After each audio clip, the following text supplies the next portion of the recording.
Eccoci qua, buonasera a tutti. Adrian Peralta Alva, perché c'è anche Alva nel cognome.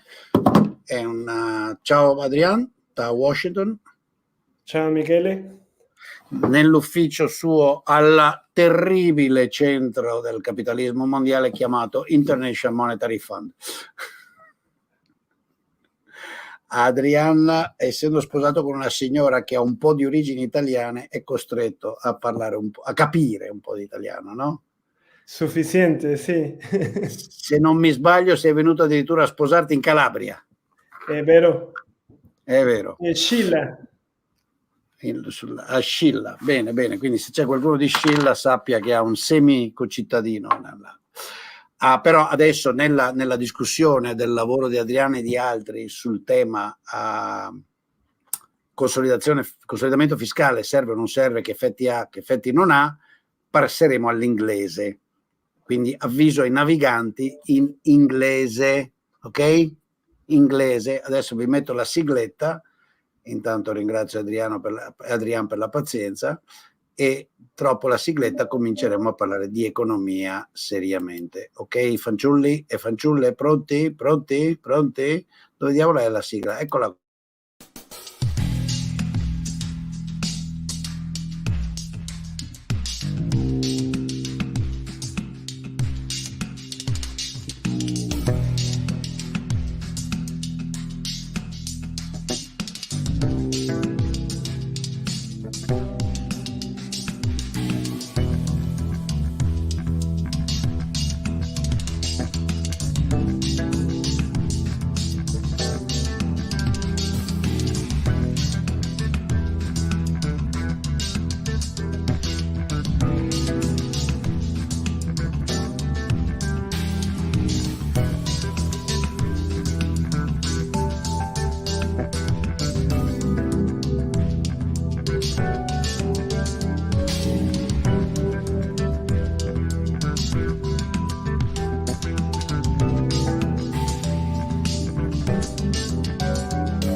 Perfetto. Here we go. So, Adrian, here is the word to you. Tell us, what is that in substance you guys have found in looking at how many dozens, hundreds of fiscal consolidation around the world? Yes, so Michele and everybody here, thank you for attending. This is, as you mentioned, work with a number of people. It was published in the World Economic Outlook. It's one of the main publications of the International Monetary Fund.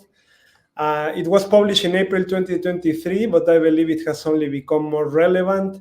So in terms of what we do, very quickly, just for very brief context, I think everybody is familiar. Wait, let me put, do you want me to show the slides? I can move them if it's okay with you. No, you want them to show. They're not seeing them. Right now they're seeing you. No, please do, yes. Here we go. Now they see it. Okay, I didn't see.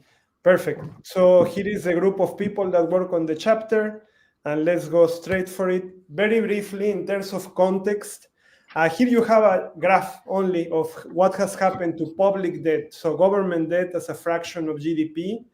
One point that I consider interesting is the black line. This is just the average of everybody in the world. As you can see, during COVID, it reached a historical level of about 100%. So that's a good number, round number to consider. It has been going up. And if you see, we have different groups. So for instance, the blue is the United States. And that one and China are characterized by continued increases, essentially, or people believe it will continue increasing. You can see that there are some forecasts in this chart. So we are a bit worried about that, or many governments are worried. So the question, as you were mentioning, is what are the effects of fiscal consolidation, debt restructuring? Do they interact? and what are the implications for countries dealing with these high levels of debt. We will focus here on two aspects. The chapter is broader, but we have little time. One is fiscal consolidation, what you mentioned right away, Michele. What is what we do? So first, basically, you can look at the data, no analysis. You just look at countries that were consolidating at a moment in time. That's what we call a primary balance measure. Is just a measure of when a country was consolidating, so improving, either reducing spending or increasing taxes. And we see what happens. We say, let's look at periods where they are doing that and what was happening at the same time, literally from the data, no econometrics, nothing. What was happening at that time to debt to GDP, and what's the chance that when you were consolidating, debt to GDP was falling. And what you find is 50-50. That's true in advanced economies, it's true in emerging economies, and here you have some tools to show you the distribution, but that's the idea. So 50% is equally likely that debt goes down or up when you are consolidating. So very good. So that's on average, no econometrics, but many other things are happening at the same time in countries. So we say, let's try to do a bit more sophisticated analysis of that, controlling for factors. And here we have 17 advanced economies, Michele, you were asking, from 1978 to 2020, 14 emerging economies in the chart on the right from 1989 to 2020, and the result doesn't change. That's the bottom line of this chart. Now, this is the average consolidation. Of course, we're not saying all consolidations are done adequately or smartly or with the supporting policies in place. So there is no policy implication of this other than if you want to reduce debt, you have to do it correctly. That is the spirit of this chart. Let's say the first evidence is that on average, the fiscal consolidation did not achieve the objective. At the end, after a number of years, they achieved it a bit in the emerging market economies on impact. Yes. Not even that on average among the advanced. But in the long run, years later, countries went back to situation like before or more. Yes. Correct? Yes. So that's a description of what has happened. All right. That is a pure description of what has happened. But for a policymaker, this is not very interesting, of course. What we want to understand is when will it work? Right. So whereas this is what I have now. So now we separate through econometric methods that we can discuss in as much detail as the audience may wish, the two types of consolidation. Since we say on average it doesn't work, but of course sometimes it works and sometimes it doesn't. So we break them apart and try to see if we can learn what characterizes or what is happening when it works, which is what we care about. And for that, so let me tell you more or less what's the idea here. So this chart number 3 tells you on average in the data when a country consolidates is about 1 percentage point of GDP what they consolidate. That's what this tells you. It's an average result of the data. It's called variance decomposition. It's a SVAR, standard methods, but you don't need to worry about that. The point is, countries consolidate on average about 1 percentage point. The question then is, sometimes this results in debt to GDP actually going up. Sometimes it results in debt to GDP going down. So the blue one, in some sense, for the policymaker is important. You want blue, you do not want red. Why blue or red happens? Why sometimes you manage to reduce it and sometimes you don't? And here is one of the critical aspects. So a correct or adequately done consolidation is characterized by not affecting GDP too much. So this means that the expenditure you are reducing is not very damaging to the economy. This means that the taxes you are increasing are not very damaging to the economy, as opposed to the red. So here you are also doing the consolidation, but you are doing it wrong in some sense. You are damaging the GDP too much, and that backfires a little bit, not a little bit, that is what drives a key element of this. The other things don't move much, so in the interest of time, let me ask you, which actually is relevant now to what early this morning I was with, you probably remember him, Sebastian Galliani, colleague, used to be a professor here.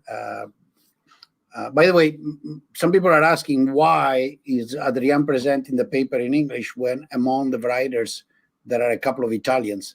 Well, the reason is simple. He was my student, so I like my students. And my Italian is not as good, so you don't want to hear my Italian. So, but we can always invite the Italians later on. But Sebastian, who was a colleague here that came to my mind, was saying, well, Argentina is facing such a problem.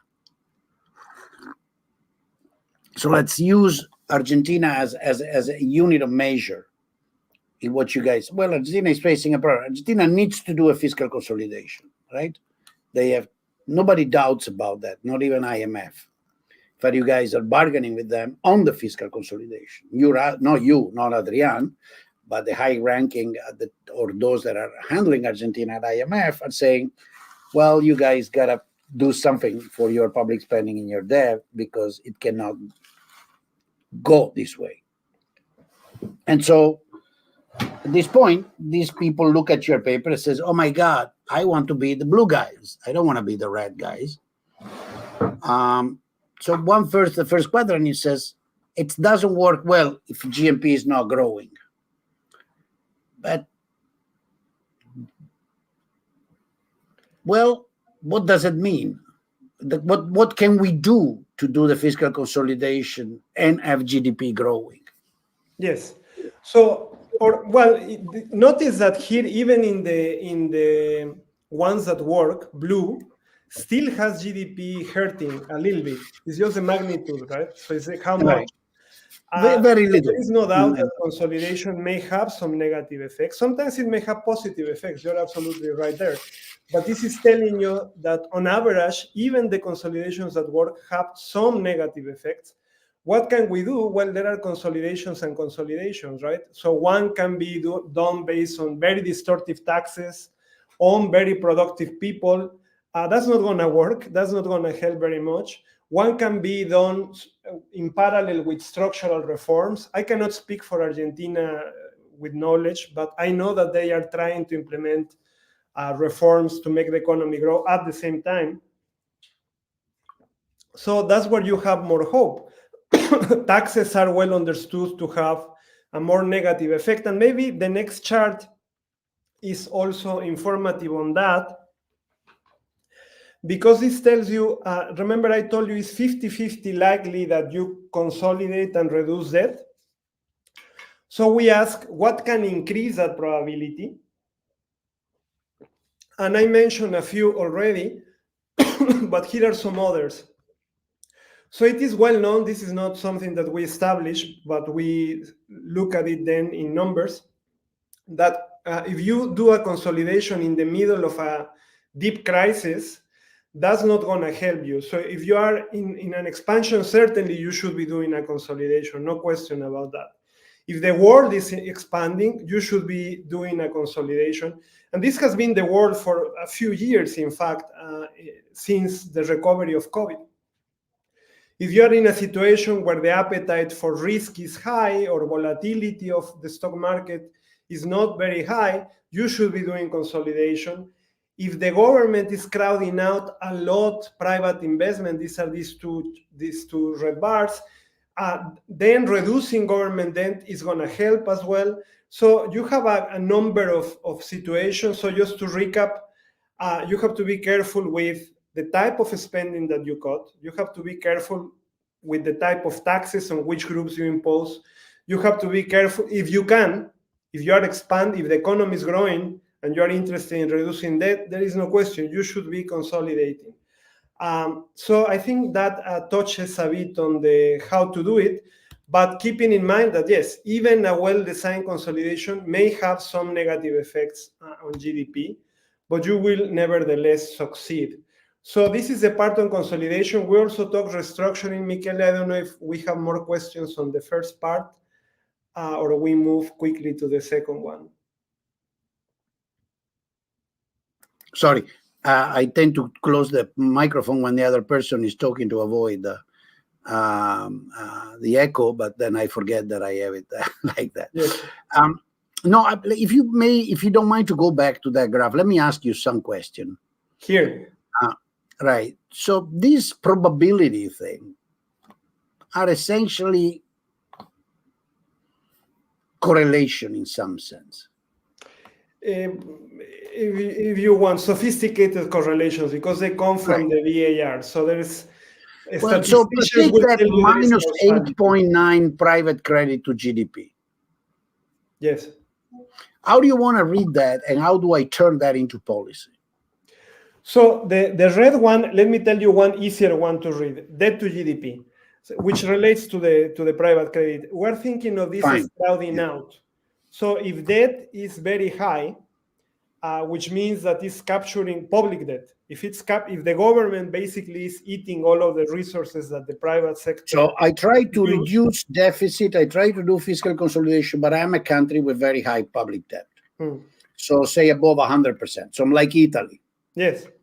So chances are that that's going to help you, because although per se the consolidation may have some negative demand effects on the economy, and the economy may slow down, at the same time, you're freeing up resources to the private sector that were captured by the government, and that may compensate. Does that make sense?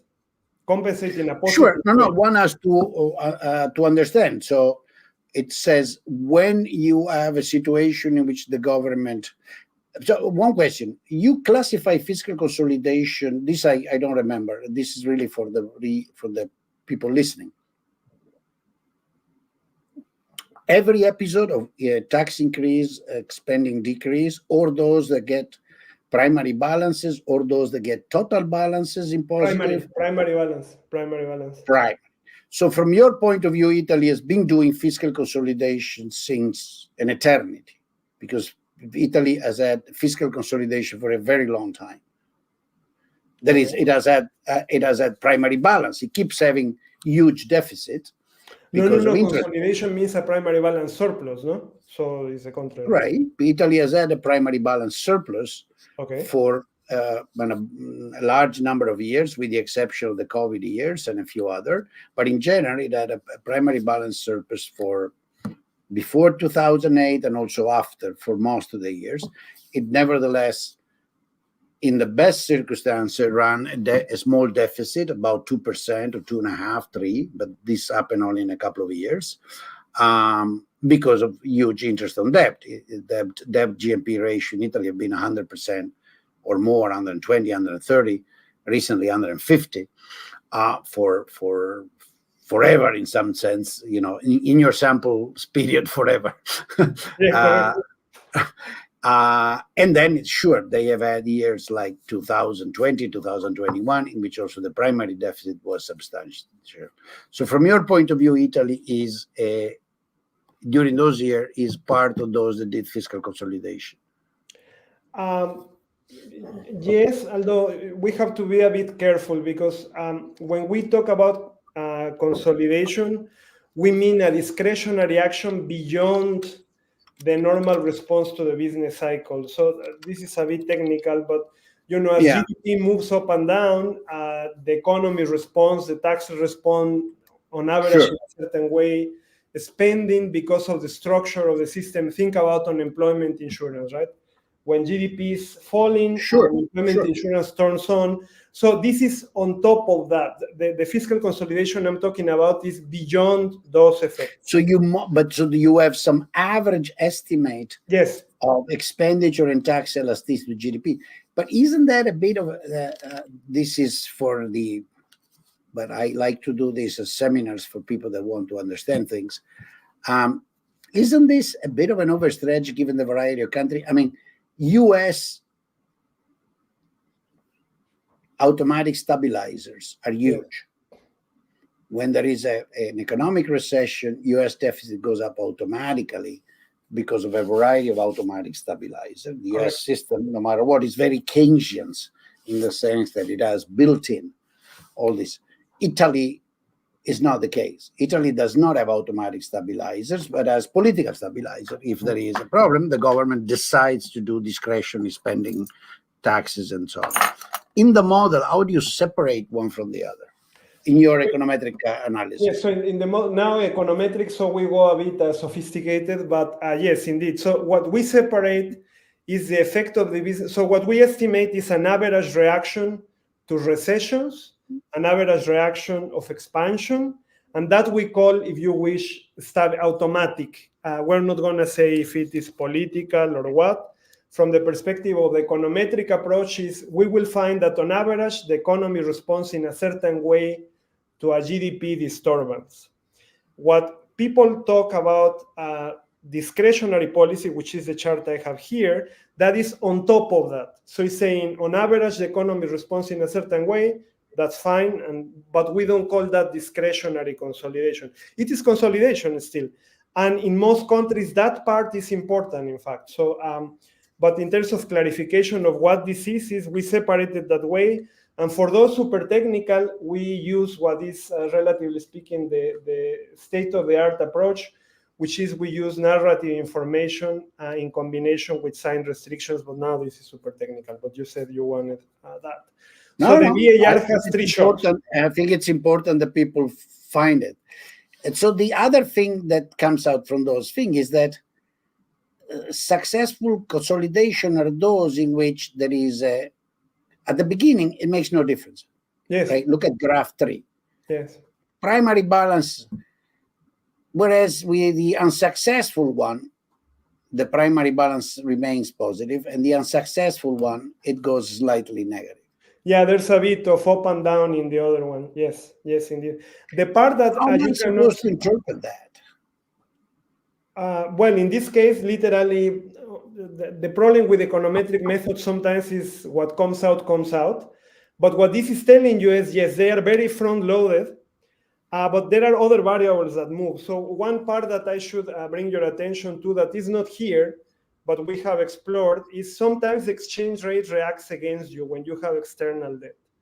So it can be perhaps that people don't believe that you're going to do it, or that you do it in a strong enough way, and the exchange rate depreciates, which makes your debt worse. We also find, and this is very common, especially in emerging markets, that sometimes the country reports a primary balance surplus, yes, but then there are operations that, you know, the government suddenly needs to rescue the state-owned enterprise. This is an example we have in the WIO. Mexico, for example, had a case like that. When you look at the data and they say we consolidated, but then next year there was a rescue of Pemex, which generates, of course, an increase in debt. So that you don't see in here, but we have tried to precisely ask the question of how come, given that the primary balance is not so different, the reaction is different. And those two factors are factors that are important: exchange rate and what people call below the line operations of the government. Typically the assumption, exposed assumption of liabilities. I think Italy had a case like that at some point, but I cannot remember the exact year. Is that an answer to your question, Michele, or a partial answer? Yeah, I think no. Partly this. Look at this. Do you read the message that I put over? They recognize you. They said you use Italian gesture hands. Italians are convinced to be the only ones that move their hands. They don't understand that there are other culture, other people that move their hands. So whenever they see people moving their hands, they decide it's Italian. It's part of the Italian form of nationalism. Anyhow, before we move on, is there anything? I understand I don't want to push you, and then at the end, you know, whenever people see the name IMF, they start thinking official opinion. So this is not an official opinion. It's a private opinion of Dr.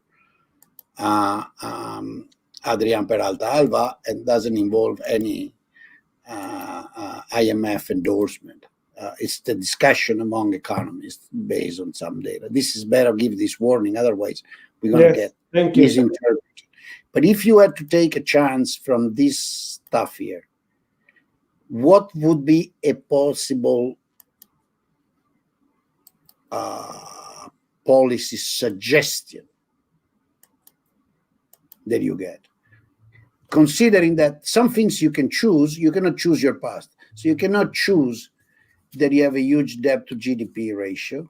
You cannot choose that in case of Italy, for example, private credit to GDP is relatively low.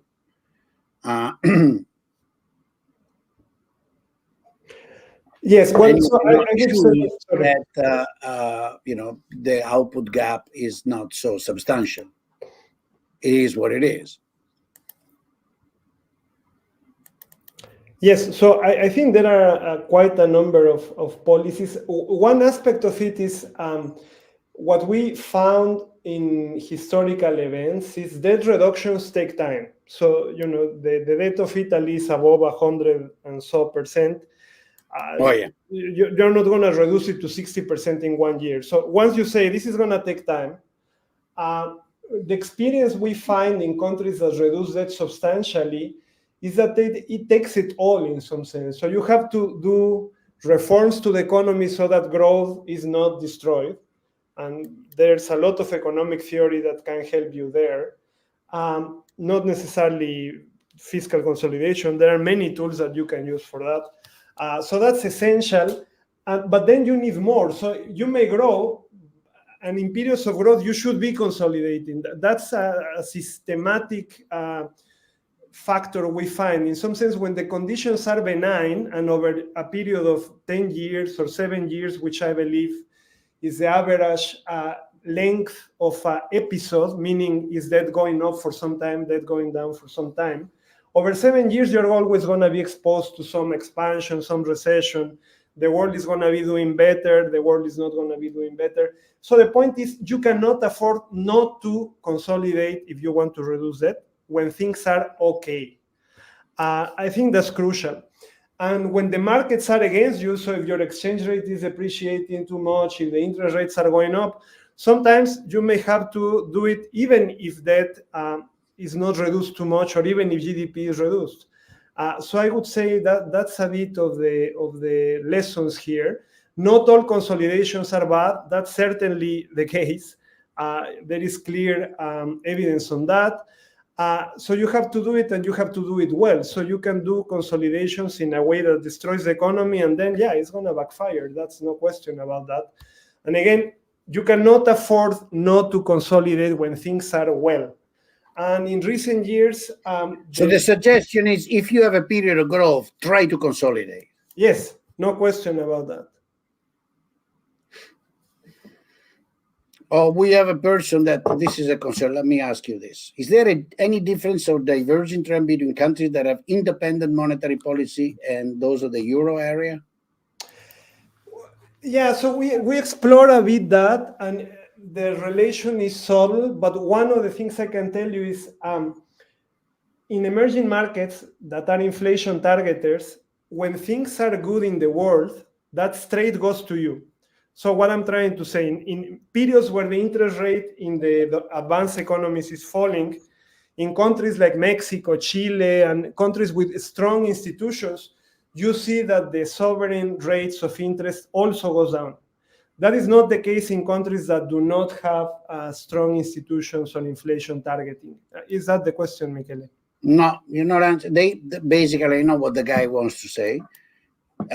He wants to say, isn't that the fact that in the EU area we have a euro that is a common monetary policy for everybody, whereas, say, Mexico, you just do what you want with your peso, put us at this disadvantage?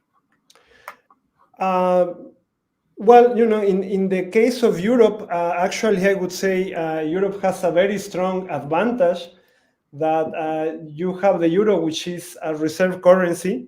So when countries are scared, they tend to go to the euro. And the central bank, in this occasion, the European Central Bank reacted, all countries, all reserve issuers, the US, Europe, reacted brutally to control the increase in interest rates and problems in the economy.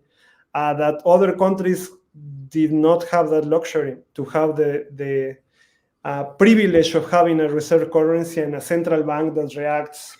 Can you explain this better? Because I'm afraid this part is not understood, given that Europe is very heterogeneous as far as fiscal deficit and debt positions are.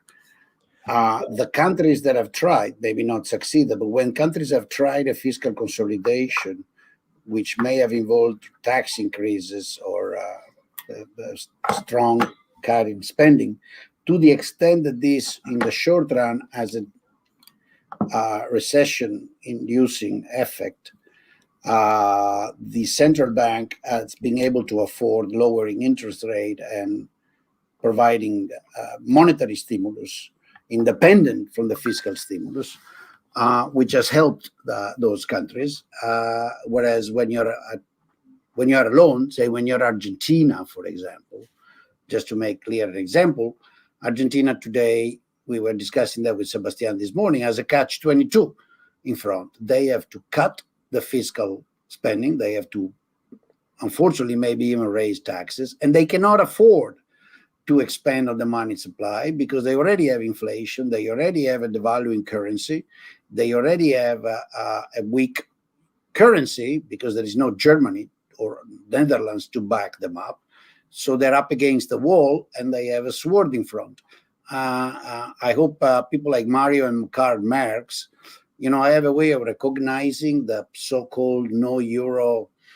There is a cult, a religion cult in Italy that has been fueled by pseudo economists, that people that don't even know the difference between left and right on the balance sheet, that thinks that all the problems of Italy are due to the euro, and they like to pick funny names like this, anonymous name, and ask questions that are always the same.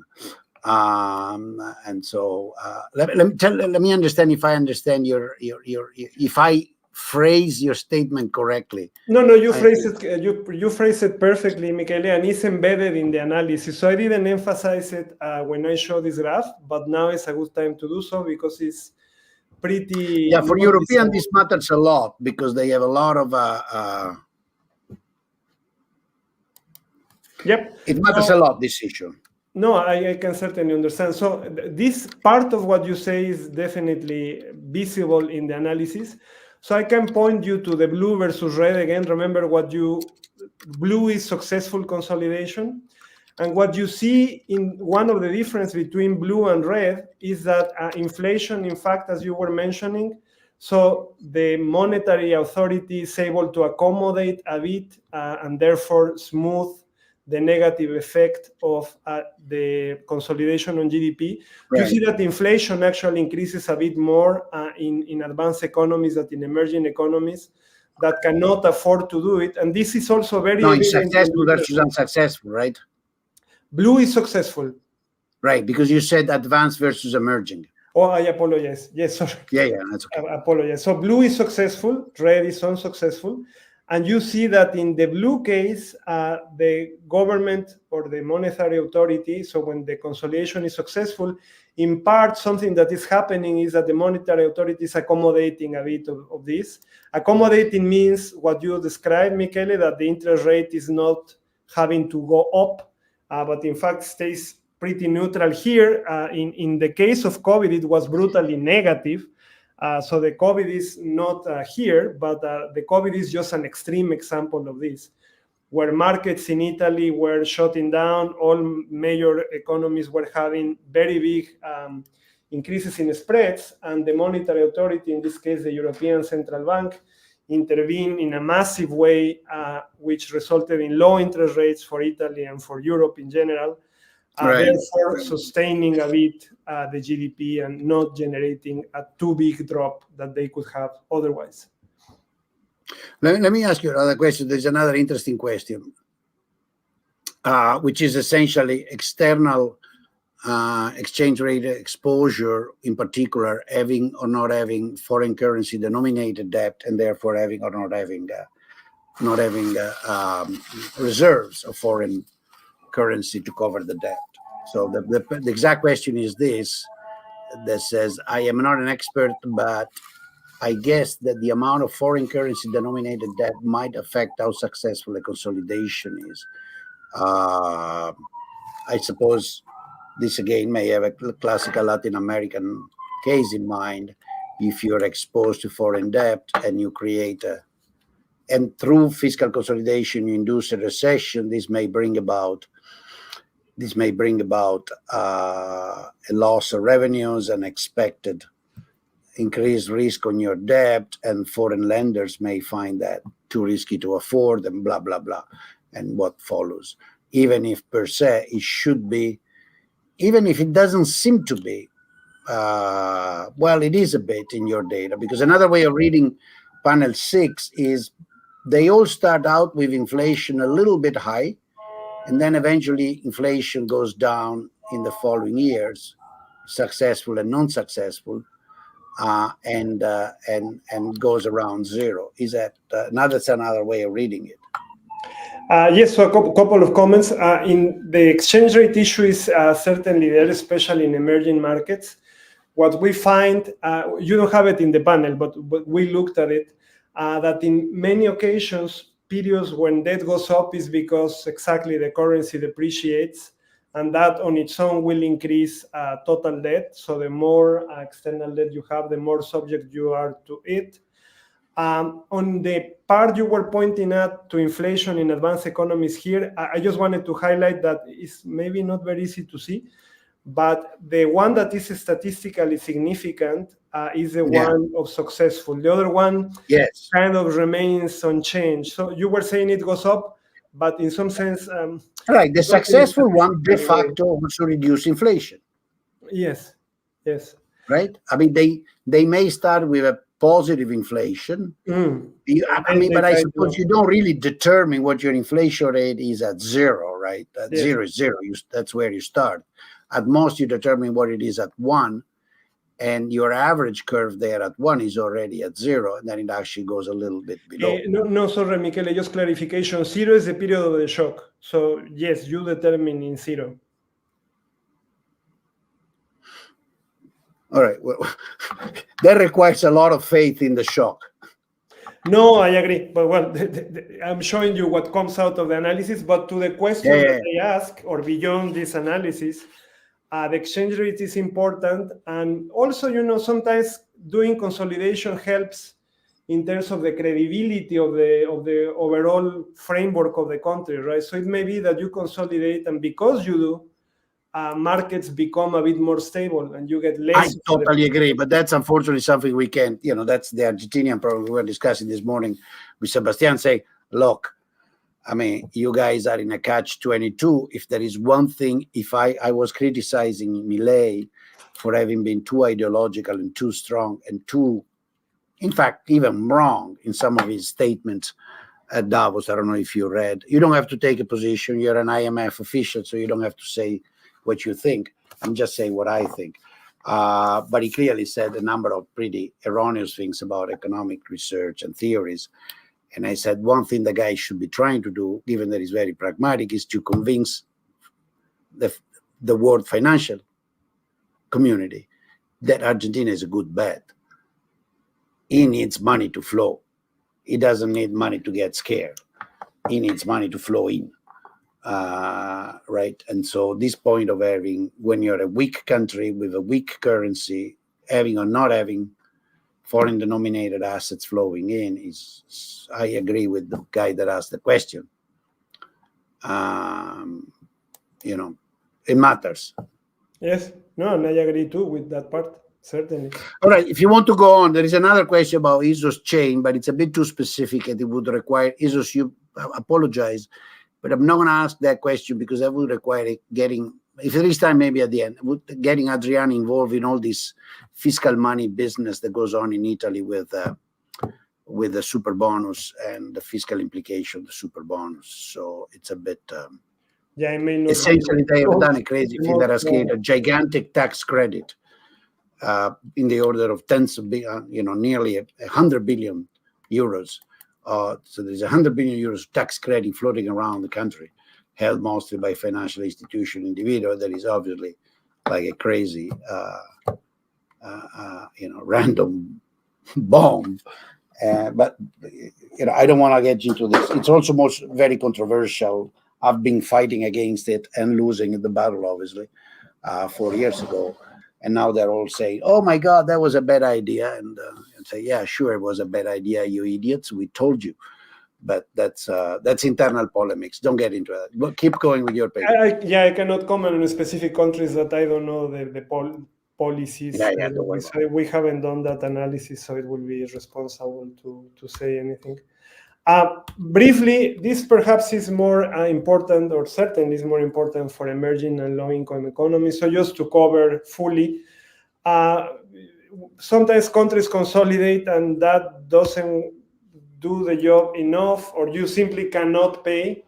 So a basic question we ask is, what happens if you do restructuring, especially in the long term? And here, contrary to fiscal consolidation, the result is that restructuring does reduce debt to GDP in a sustained way. Be very careful that this does not mean by any means that restructuring is not costly. Restructuring is extremely costly, time-consuming. It may not even go through. But when it works, it reduces debt. Especially, a big important point I want to make is even when you do restructuring, when people either forgive your debt, part of it, or allow you to repay later, we take into account both aspects of restructuring.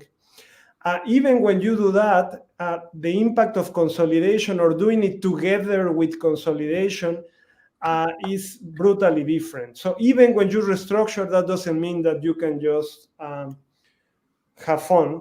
You have to do it together with fiscal consolidation for it to have the effect of reducing debt in a substantive way. And perhaps even a nicer chart is this one, where we look different countries over episodes of restructuring. The black dot you see there is the overall effect on debt to GDP, and there was restructuring in each of these countries over those periods. And then again, you can see that some countries do not manage to reduce debt too much. Some do.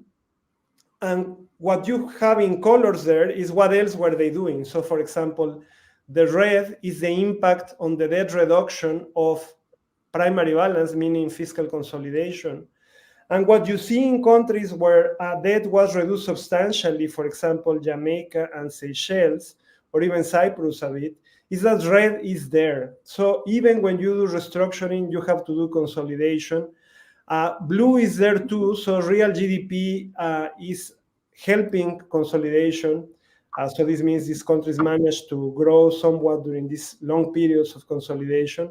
And even inflation, a point you were making before, Michele, while some countries had repeated restructurings and did not manage to do anything, and what you see there is that they didn't have any of the previous factors. So these are more relevant for emerging economies.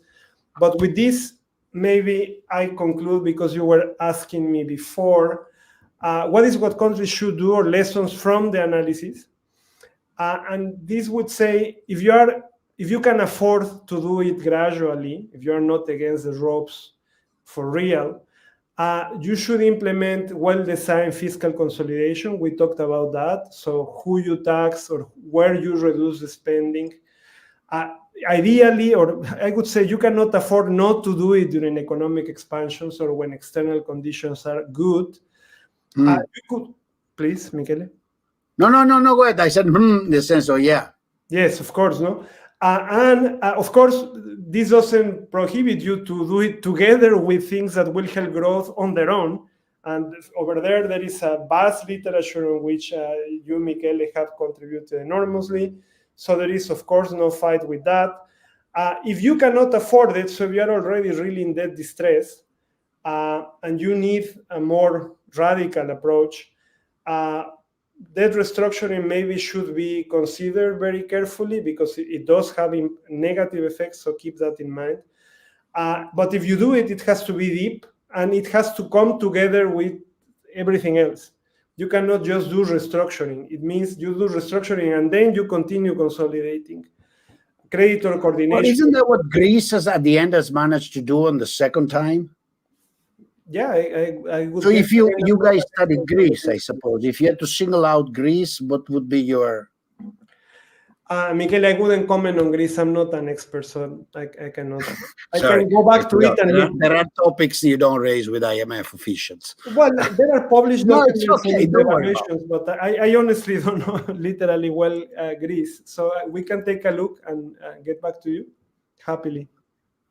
My mental model is, I'm not sure we understand this, restructure equal reducing debt. Yes, you account for the debt to GDP reduction net or gross with respect to the reduction in debt that is part of restructuring. In other words, once there is a restructure, it means there is also typically a haircut. A haircut means that creditors accept the restructuring, which increases the probability of being paid, but they do so at a cost. They say, okay, you had to pay me 100, pay me 80, pay me 70, pay me 60. That's called a haircut, the difference between what they were owed before the restructuring and after.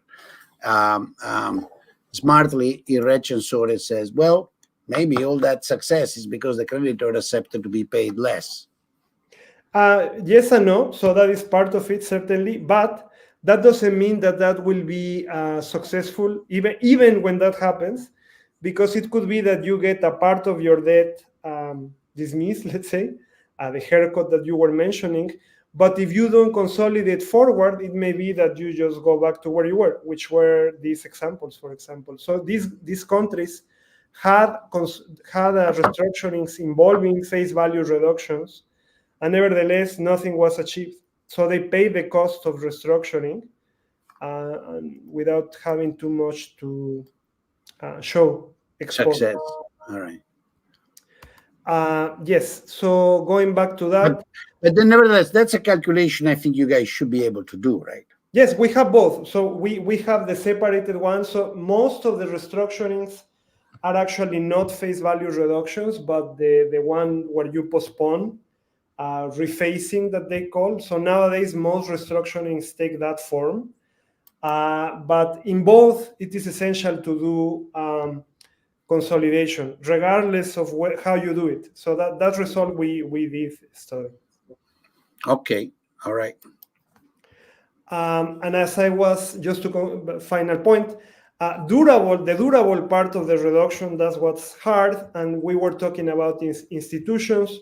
So you have to make sure institutions are key so that when times are good, you don't continue the party, but actually do your homework and consolidate and build buffers to prevent that this year you consolidate, but the next time it explodes somewhere else. So to prevent below the line operations and to benefit, this is the point you were making, asking me, Michele, the inflation targeters is a perfect example of this, to benefit from global forces that tend to push the natural interest rate down or others.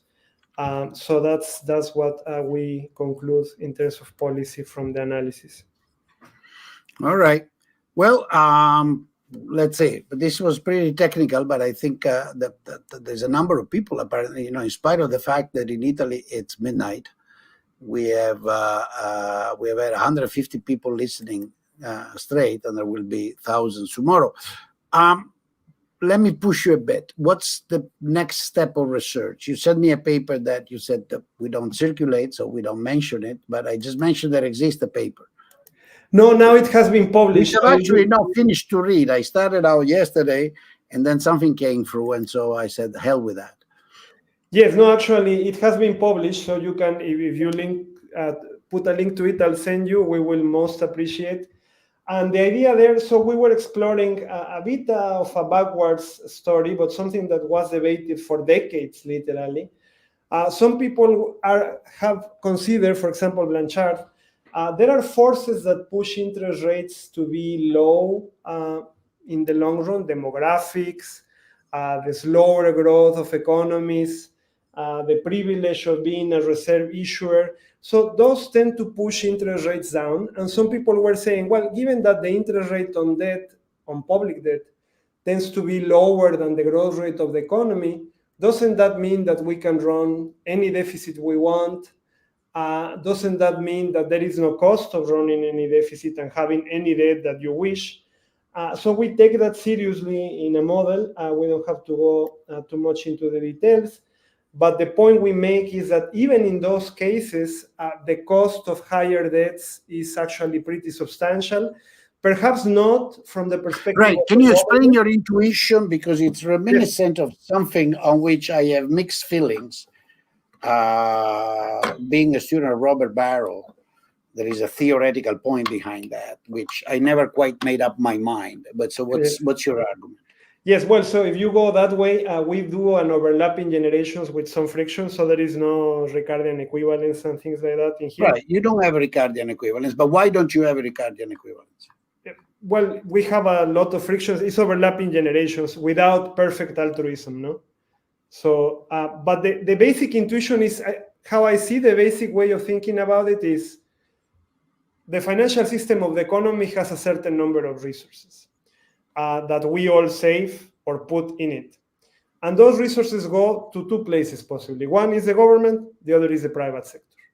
So the more the government takes, the less the private sector has to finance, to start new projects, new businesses, and therefore the less you're going to grow from the private sector side. In fact, the more the government captures of the available resources, the costlier it becomes for people with good ideas, with innovations, to implement them, and they don't happen. So, although so it's drawing away financial resources, basically. That's the basic idea. That's the basic idea. It's what people call crowding out, right? So it's right. So your guys are bringing back the crowding out story, but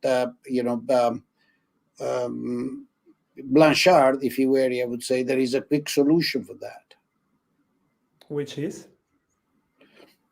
Let's just monetize a bit. Interest rate go down. There should be plenty of inside money. Well, but I'm playing really evil's advocate. I'm saying something I don't believe, but yes, no. Plus, we're going into technical aspects of it because some people look at that in a dynamically inefficient model. Right. We were studying the U.S. and the marginal product of capital, which is what is relevant for dynamic inefficiency, is way above the levels of dynamic inefficiency. So we don't think the US is dynamically inefficient. So then that argument doesn't go anywhere. Yes. So do you have an in the simulation? Does that so?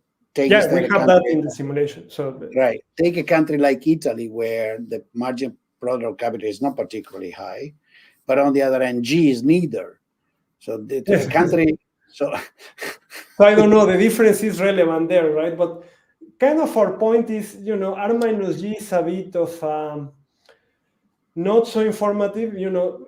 There is a paper in the IMF that look at data, and apparently R minus G is negative most of the time for many, many countries, and yet you have debt crisis. So it doesn't prevent debt crisis. And let me tell you, one of the big problem is that neither R nor G are so obvious to measure, right? No, especially in the context you have in mind, because R, people typically measure R with interest rates obtained here and there, or with stock market return, which has probably nothing to do, especially in countries that are trying with actual return on investment that is earned by the investor, right, at the margin, because that's the marginal thing you're looking at. Yep. And G, who knows what the hell is G? Yes. No, certainly. I always thought Ned Phelps was a dear friend, but I understand that given the context he proved, the Golden Rule and so on was a fine paper back 60 years ago. But it's something we should not, if I can give an advice, that's something we should not play too much a role, because it's from a context of a model in which G growth is exogenous. Correct. It's a fact of nature. It's sitting there. Yes. And nobody on the face of earth believes that the growth rate of a country has nothing to do with the rate of return on capital in the country. Nope. No, and right? That's in fact part of one important. The two things tend to go together. So only Piketty can play games these days and say, G is what is G, and R, I measure it by looking at interest rate, and we get this, we get that. Jesus Christ. Capital has a very high return typically for long periods of time on average, when the country is also growing a lot, and it's probably a factor making the country grows. You look at China. China return on capital was huge for 3 decades. Well, I don't think anybody with a sane mind would say that had nothing to do with China growing double digit. I agree. No, in our model, G, at least in the short term, reacts to things like crowding out. And R reacts. The interest rate of government debt is not given by God. It's given by expectations in the market. It's given by the relation with economy. And all of those things may move against you fast. And even the US is a good example of that, right? Recently. Can you elaborate on that? Then we could get to a closing. The interest rate went up quite a bit, and even Blanchard recognized that the statement of R minus G negative, one has to be careful. T-bills were at 4% for some period, right? Unexpectedly. So absolutely, yeah. So all even in the country with the exorbitant privilege, in the words of some, you can have a sudden reversal in interest rates. No? All right. Well, sir. Thank you very much, Michele. Thanks. Time for you to go to dinner. It's 6 p.m. It's 6 p.m. in Washington, D.C. and time to go home and say hi to the wife. It was a pleasure. Thank you so much. Thank you for your time. Take care, Adrian. Un abrazo. Un abrazo. Gracias. Ciao, arrivederci. Buonanotte. Buonanotte. Lo quitamos de aquí. Bueno, signore e signori, lo show è over. Questo è un po', diciamo così, un seminario un po' tecnico, un po' di un certo livello, ma visto che siamo sul mio canale, faccio un annuncio. Stiamo lavorando, anche mi chiama, gli devo dire di aspettare un attimo. Stiamo lavorando con alcuni di voi, quindi chi è interessato a studenti, faremo un Michelino seminar, un po' più dolce di questo, un po' meno tecnico, in italiano. Cercherò di mettermi nei panni del professore per gli abbonati, così non ci sono imbarazzi, per gli abbonati.